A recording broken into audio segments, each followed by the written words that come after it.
आज मैं आपको RSCAT 6 जनवरी 2022 के आंसर की प्रोवाइड कर रहा हूँ। तो पहला क्वेश्चन है, एक प्रेजेंटेशन को एक प्रेजेंटेशन के स्लाइड शो को स्टार्ट करने के लिए किसकी ज़रूरत होती है। तो आप F5 के द्वारा भी इसे स्टार्ट कर सकते हैं, beginning of the slide show, और स्लाइड शो मेनू में जाकर व्यू शो पर क्लिक करके आप इसे कर सकते हैं। तो ए और बी दोनों आंसर सही हैं। तो पहले का आंसर है डी, ए और बी दोनों।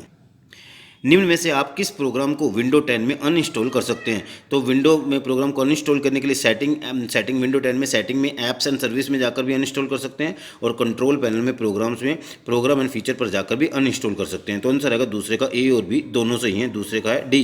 तीसरा क्वेश्चन है, लेटेस्ट एंड्रॉयड मोबाइल ओएस कौन सा है। तो लेटेस्ट जो होता है फ्रो है, लिंजरबर्ड है, मार्शमेलो। तो आंसर आएगा नोक्ट, ये लेटेस्ट है। वैसे तो एंड्रॉयड 11 आ चुका है, लेकिन यहाँ पर जो नोक्ट दिया हुआ है तो आंसर आएगा तीसरे का डी, नोक्ट। अगला क्वेश्चन है, on which of the following option. अगला क्वेश्चन है, टाइम्स न्यू रोमन क्या है। तो टाइम्स न्यू रोमन फॉन्ट है। The handwriting of the computer जिसे हम फॉन्ट कहते हैं, तो आंसर आएगा चौथे का ए, फॉन्ट। जीपीएस का मतलब होता है ग्लोबल पोजिशनिंग सिस्टम। स्थान या लोकेशन का पता लगाने के लिए हम जीपीएस का यूज़ करते हैं। तो पांचवे का आएगा सी, ग्लोबल पोजिशनिंग सिस्टम। तो पांचवे का आंसर है सी। पावर पॉइंट में पहले से इंसर्ट इमेज को एडिट करने पर क्या घटित होता है। तो सोर्स फाइल जो पहले से इंसर्ट की होती है चेंज नहीं होती है, वो इसमें कोई फर्क नहीं पड़ेगा। तो छठे का आएगा ए।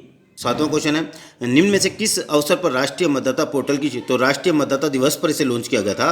तो सातवें का आंसर है सी, राष्ट्रीय मतदाता दिवस पर। आमतौर पर किस प्रकार का ईमेल खाता बिजनेस सेटिंग में उपयोग किया जाता है। तो उसे बोलते हैं माइक्रोसॉफ्ट एक्सचेंज खाता। तो आठवें का आएगा ए।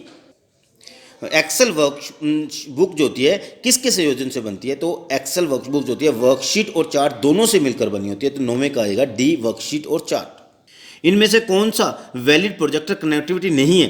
तो कंप्यूटर भी होता है, डुप्लीकेट भी होता है, एक्सटेंड, लेकिन नहीं पूछा है तो इन्वर्टेड नहीं होता। तो 10वें का आएगा बी। पावर पॉइंट प्रेजेंटेशन में क्या उपयोगी होता है। तो पावर पॉइंट टीचर के नोट्स बनाने के लिए सही है, स्टूडेंट्स के प्रोजेक्ट प्रेजेंटेशन की तरह, ठीक है, यही भी है, प्लानिंग की सूचना के संचार को की तरह, ठीक है, उपरोक्त सभी आएगा। तो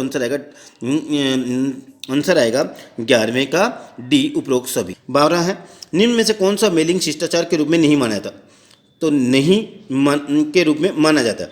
निम्न में से कौन सा मेलिंग शिष्टाचार के रूप में माना जाता है। तो आंसर आएगा डी, ब्रीफ और उचित विषय, दीज आर कॉल्ड द सही। ऑल कैप्स में नहीं लिखना चाहिए, हाई प्रायोरिटी में नहीं होना चाहिए, रिप्लाई ऑल का अधिक उपयोग नहीं करना चाहिए। ये मेलिंग शिष्टाचार नहीं है, लेकिन मेलिंग शिष्टाचार क्या, ब्रीफ और उचित विषय में उचित सब्जेक्ट पर होना चाहिए। तो आंसर आएगा 12वें का डी। फिर में एसएसओ सिंगल साइन ऑन होता है। तो ई मित्र जो होते हैं एसएसओ का यूज़ करते हैं। तो आंसर आएगा SSO single sign on. Answer आएगा 13वें का ए। 14वां, एक नेम बॉक्स कहाँ होता है। नेम बॉक्स फॉर्मूला बार के लेफ्ट साइड में उपस्थित होता है। तो आंसर आएगा फॉर्मूला बार के बाईं ओर दिखाई देता है। तो 14वें का आंसर आएगा बी।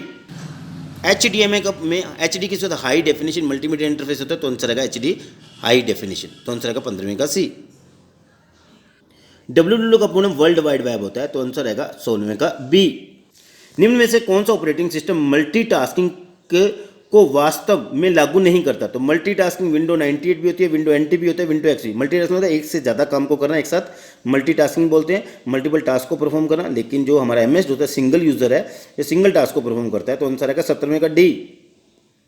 निम्न में से कौन सा एक प्रकार का यूजर अकाउंट विंडो 10 में नहीं होता। स्टैंडर्ड अकाउंट भी होता है और एडमिनिस्ट्रेटर दोनों ही यूजर अकाउंट है, लेकिन आंसर आएगा उपरोक्त में से कोई नहीं, क्योंकि उसने पूछा नहीं होता कौन सा यूजर अकाउंट नहीं होता, विंडो 10 में नहीं है। तो दोनों ही होते हैं। तो आंसर आएगा ए और बी दोनों होते हैं, नहीं कोई उपरोक्त में से कोई नहीं है। वैसे यहाँ लिखा होना चाहिए था कि उपरोक्त दोनों होते हैं, तो इसमें उपरोक्त में से कोई नहीं है। वैसे तो दोनों ही होते हैं, दोनों होते हैं, इसने पूछे कौन सा नहीं है।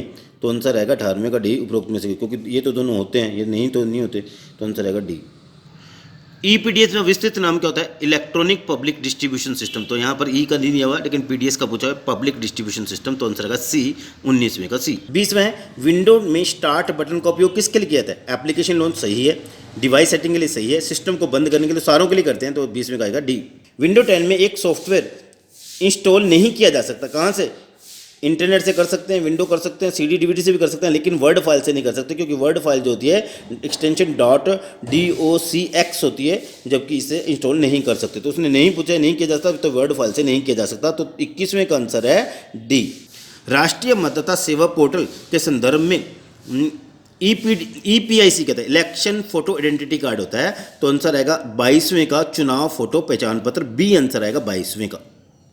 क्लाउड स्टोरेज कौन सा होता है? क्लाउड जिसे रिमोटली एक्सेस किया जाता है, जहां पर डेटा को सेव करके कहीं पर भी इंटरनेट का उपयोग करके एक्सेस किया जाता है, उसे क्लाउड स्टोरेज कहते हैं। Google drive, Microsoft one drive, Dropbox सारे ही क्लाउड स्टोरेज के उदाहरण हैं। तो आंसर आएगा 23वें का डी, उपरोक्त सभी। निम्न में से कौन सा कंप्यूटर सिस्टम की एक सीमा होती है? लैक ऑफ इंटेलिजेंस, यानी कि जीरो IQ। तो कंप्यूटर की जो लिमिटेशन है जीरो IQ होती है, जबकि स्पीड, एक्यूरेसी, डिलीजेंस ये जो होते हैं इसकी विशेषताएं हैं, जबकि ये जो होती है इसकी लिमिटेशन है बुद्धि का अभाव। तो 24वें का आंसर है डी, बुद्धि का अभाव। MWC massive open online courses होता है, क्योंकि इसके द्वारा फ्री कोर्सेज, ऑनलाइन कोर्सेज को प्रोवाइड किया जाता है। तो आंसर आएगा 25वें का ए। मॉडम को मॉड्यूलेटर, डीमॉड्यूलेटर कहते हैं, क्योंकि मॉडम जब डिजिटल को एनालॉग में बदलता है तब उसे मॉड्यूलेशन कहते हैं, जब एनालॉग को डिजिटल में बदलता है तब उसे डीमॉड्यूलेशन कहते हैं। इसलिए मॉडम को मॉड्यूलेटर, डीमॉड्यूलेटर या मॉड्यूलेशन और डीमॉड्यूलेशन भी कहते हैं। तो आंसर आएगा 26वें का ए। नागरिक ऑनलाइन माध्यम से रोजगार के लिए कैसे पंजीकरण कर सकता है? ई मित्रा से भी कर सकते हैं, एम्प्लॉयमेंट डिपार्टमेंट की पोर्टल पर जाकर भी कर सकते हैं। तो ए बी दोनों सही है। तो 27वें का है सी। पेज ओरिएंटेशन ऑप्शन किस टाइप में होता है? पेज ओरिएंटेशन होता है, पेज की ओरिएंटेशन दो प्रकार की होती है, पोर्ट्रेट एंड लैंडस्केप। तो पेज लेआउट में होता है। पेज लेआउट में पेज सेटअप में जाकर आप पेज की ओरिएंटेशन को सेट कर सकते हैं। तो आंसर आएगा 28वें का ए। इनमें से कौन सा फीचर सिलेक्टेड एरिया को फॉर्मेटिंग को हटाता है? क्लियर फॉर्मेटिंग होता है। तो क्लियर फॉर्मेटिंग के द्वारा हम उस सिलेक्टेड एरिया की फॉर्मेटिंग को हटा सकते हैं। तो आंसर आएगा ए। UPI में पुश टेक्नोलॉजी, यानी कि पैसे भेजने के लिए अगर आप पुश करते हो तो भेजते हो, और जब आप पुल करते हो तो खींचते हो, यानी कि लेते हो। तो आंसर आएगा, यहाँ पुश पूछा हुआ है, पुश का मतलब होता है पैसा भेजने के लिए उपयोग किया था। तो 30 का ए। हॉटस्पॉट के लिए किस कनेक्टिविटी की? तो वाईफाई की जरूरत होती है। तो अगर मोबाइल से आप हॉटस्पॉट ऑन करते हो तो वाईफाई की जरूरत होगी उसको एक्सेस करने के लिए। तो 31 में कहेगा ए। एक ऑप्टिकल इनपुट डिवाइस जो कागज पर पेंसिल द्वारा लिखी हुई जानकारी स्कैन और पढ़ता है, उसे OMR, ऑप्टिकल मार्क रीडर कहते हैं। 32वें का ए। TDS text deduction and sources होता है। तो 33 के अंदर टेक्स्ट डिडक्टेड एट सोर्सेज, तो स्रोत पर कटौती, दैट इज कॉल्ड 33। तो आंसर आएगा सी। 33वें का आंसर है सी, TDS text deducted at sources. Micro blogging Twitter को बोलते हैं। तो ट्विटर एक माइक्रो ब्लॉगिंग साइट है।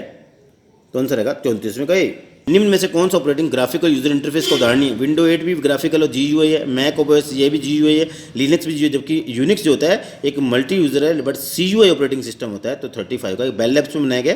तो 35 का डी। फ्रेंड्स, यदि आपको ये वीडियो अच्छा लगा प्लीज़ लाइक, शेयर और कमेंट करें। मेरे YouTube चैनल को सब्सक्राइब करें ताकि मैं आपके अच्छे से अच्छे वीडियो बना सकूं। मैं हर प्रकार के कंप्यूटर अनुदेशक की, अगर आपको किसी प्रकार की तैयारी करनी हो या कंप्यूटर अनुदेशक की आपको किसी प्रकार की कोचिंग लेनी हो तो वाइड एप्लीकेशन सॉफ्टवेयर से आप संपर्क कर सकते हैं।